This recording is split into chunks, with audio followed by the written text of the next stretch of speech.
We have an unusual task today. It's the 11th of July, and usually by now the bees have been switched over to sourwood honey for about a week. We pull our wildflower honey all off around the 4th of July and put fresh supers on in anticipation of sourwood. This year the basswood has persisted for a long time. I guess it's because it was an unusually cool May and June, and I've never had basswood honey coming in this late. We were in several yards up around the North Carolina border yesterday, and we found a lot of basswood. We had to lift the supers up over escape boards and give them fresh supers. Basswood honey is good honey, but we definitely don't want it mixed in our sourwood because the sourwood is so much more valuable.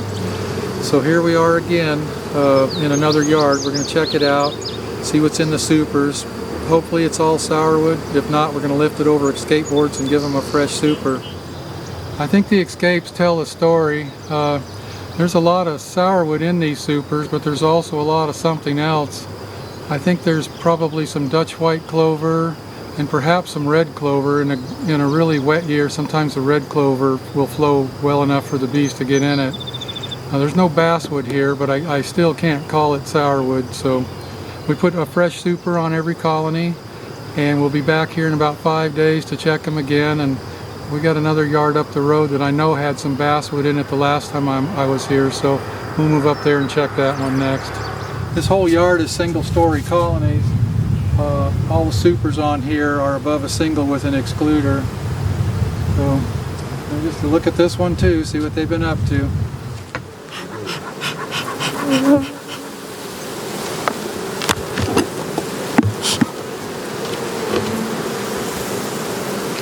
Okay. We gave this colony 2 supers of foundation to draw out about 8 days ago.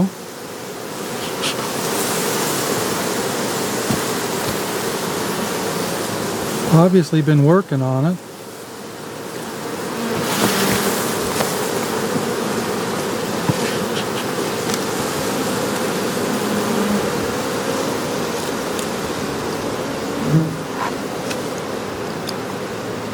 Yeah, it's got a lot of basswood honey in it. We'll have to take these supers off. Okay. On the highway between Dillard, Georgia and Highlands, North Carolina. It's one of our higher elevation yards and traditionally a pretty good sourwood yard. Let's keep our fingers crossed.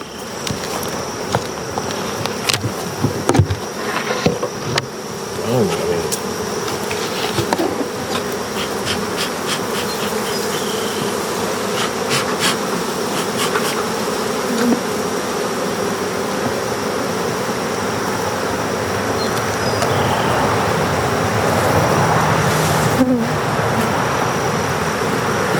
So this cap stuff will be the older stuff, you know, more likely to be where the basswood flavored. So you can see a little color on there. Yeah, sourwood should be real clear on a hive tool. Oh yeah, a lot of basswood in that one. yeah, I'm gonna taste that. Yeah. Okay, this has got a lot of sourwood in it, but it's got a lot of basswood too.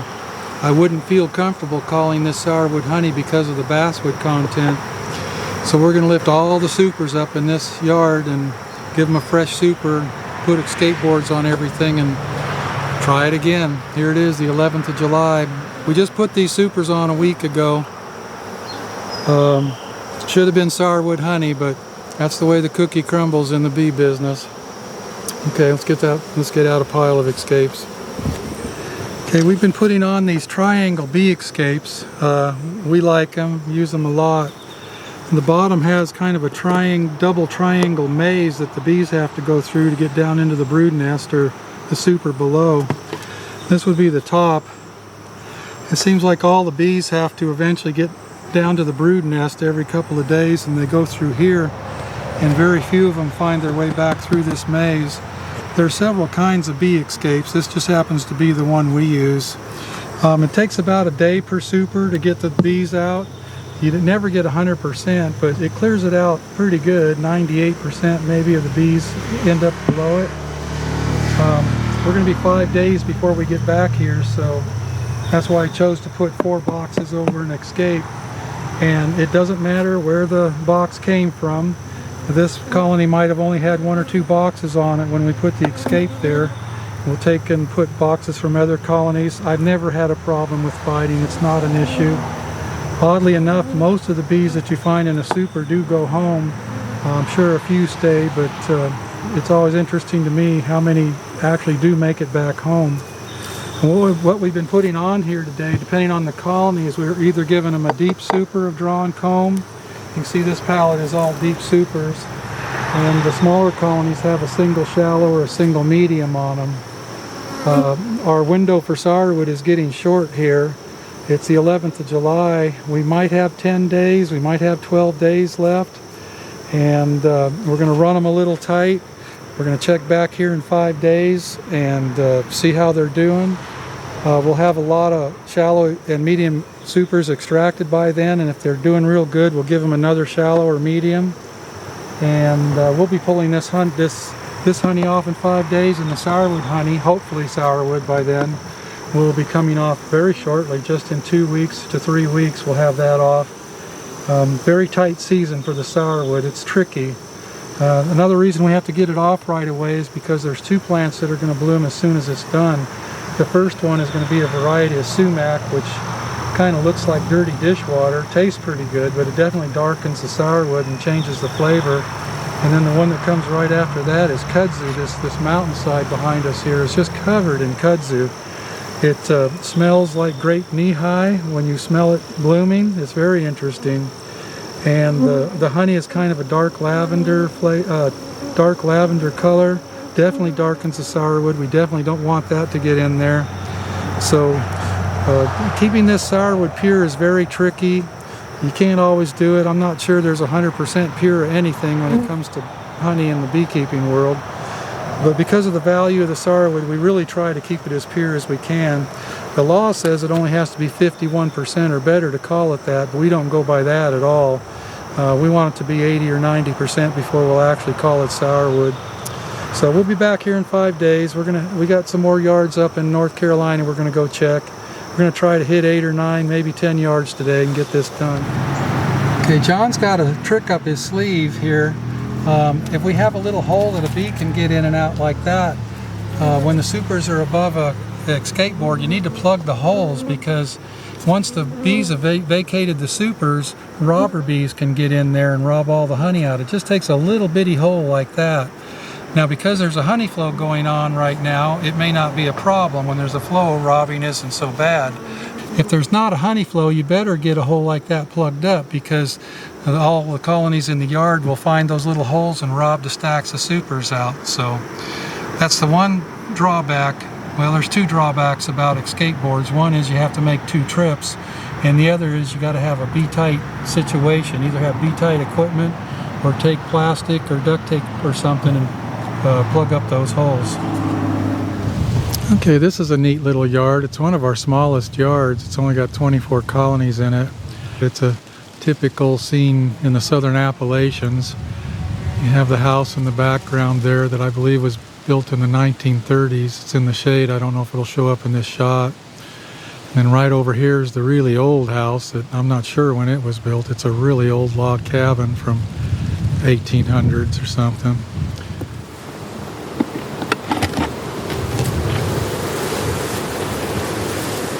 So what we did, we left this colony with a shallow of drawn comb down on the bottom and then a foundation on the top. So if they've done something with the foundation, we know the shallow's getting pretty full.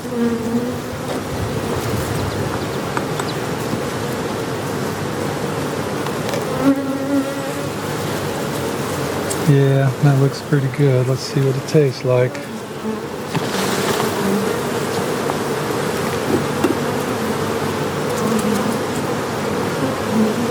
It's the right color.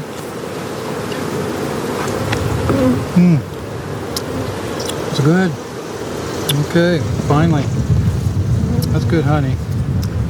Let's see what the shallow looks like underneath.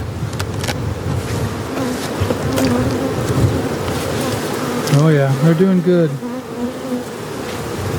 Looks pretty full. That's 4 days. Today's Saturday. I think we were here on Tuesday, John? Something like that? I believe so, yeah. It's not been long, so flow's definitely on. The weather forecast for the next 5 or 6 days is warm and sunny, so we're going to give them another, this one will get another foundation. I'm trying to draw a bunch of medium foundation out.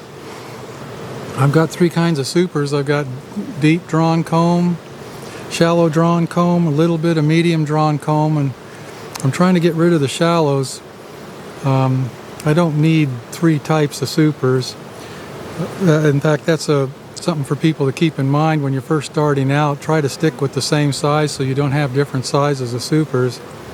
These shallows are very old. I've had them for way over 20 years. And if I had it to do all over again, I would have just went with all mediums from the start. Anyway, we're going to get a lot of, I can see that we're getting a lot of medium foundation drawn out this year, so I got about 1,400 or 1,500 of these shallows. They're going to go up for sale this winter. I'm going to get them out of my warehouse and just have mediums and deeps. Be more efficient that way. This yard was just established about a month ago. All these beehives came in a 5-frame nuke box, and we transferred them into a single deep and gave them a 2-gallon bucket of 1-to-1 syrup.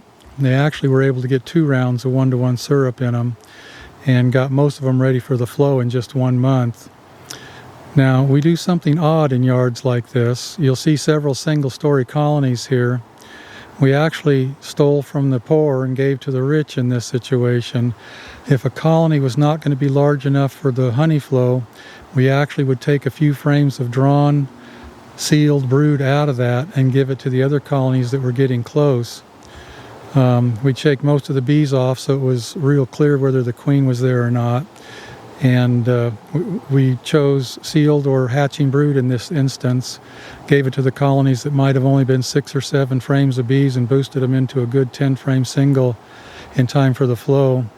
We only have a 2-week, perhaps a 3-week window here with this sourwood, and a colony that's lagging behind is not going to make honey for us, so we'll take frames of brood out of it, boost up the medium-sized ones and make them honey producers. The small ones will grow during the flow. They'll be a good single when the flow's over. You know, they're drawing out foundation just like the rest. And what's going on is that when a colony doubles in size, its efficiency actually goes up 2.5 times. So by doing that, we actually make more honey than we would have by leaving the small ones small, not making much honey, and the medium ones making a medium amount of honey. We boosted up the medium ones, made them large, and actually make more honey overall than just leaving them all alone. Takes a little bit of work. It's kind of a pain, but if you've only got that short 2-week window, it's worth it. It pays off as long as we get a honey flow. Some years I've done that kind of work and the honey flow didn't come on and just kind of felt like it was a waste of time. All the previous yards that we've seen today were all single-story colonies, and they all had exactly the same treatment, and you can see the results. These were actually a little later than the others, so they might not be quite as strong. It's going to be interesting to see how they've done here in the last week or so when we put those supers on. Okay. This colony looked like it had a lot of bees on the landing board. Hopefully it's done a good job. We're going to see if packing the brood nest full of brood at the last minute paid off on this. We usually do it about 5 to 7 days before the honey flow starts, and then that sealed and hatching brood suddenly boosts up the colony just in time for the flow. It usually pays off. Otherwise we just would have had a mediocre colony that wouldn't have made much honey.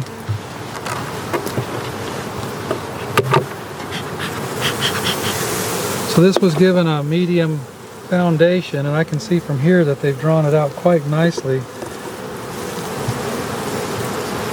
Yeah, they're already out to the wall on this thing, so they've done a wonderful job. Let's see what kind of honey we got here.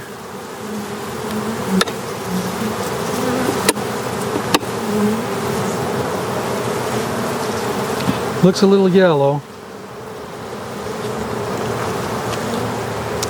Yep, basswood. So we're gonna, that's basswood.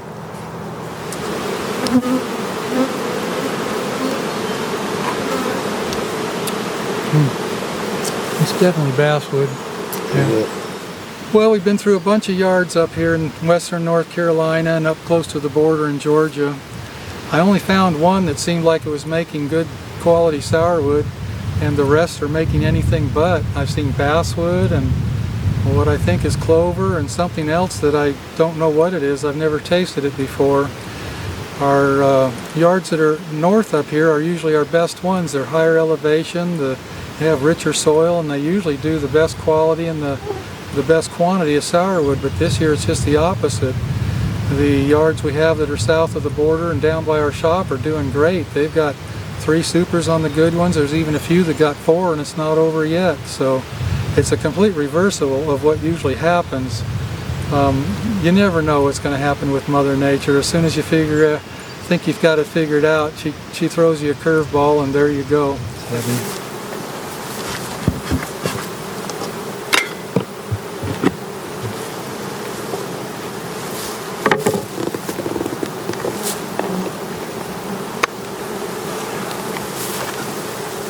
Oh yeah.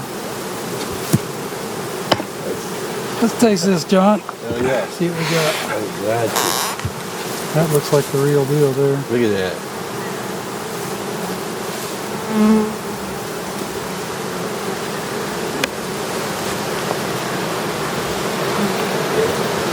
Oh yeah. It's so good, isn't it? That's sourwood, honey. It's so, when you taste sourwood, there's no debate. It's not, is it or isn't it? When you taste it, you know it.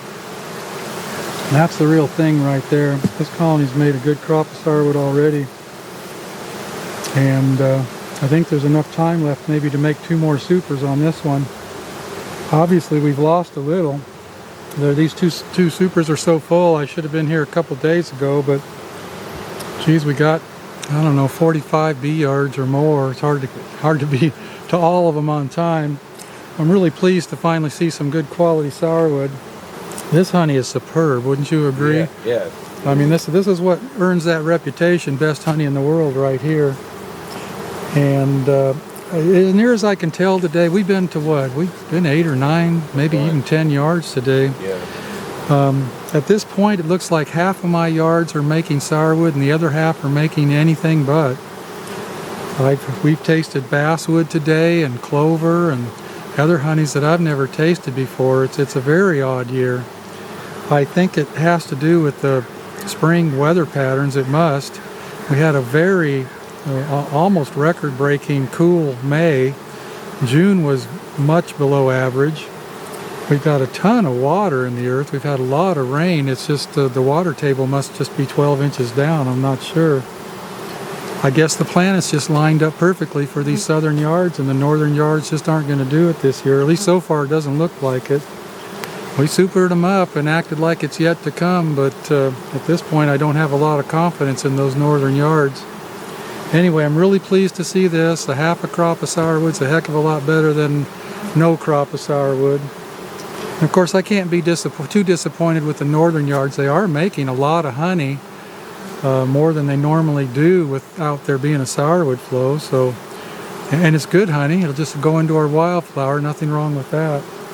So, John, let's break out some supers and get these things supered up. Yeah. That's awesome.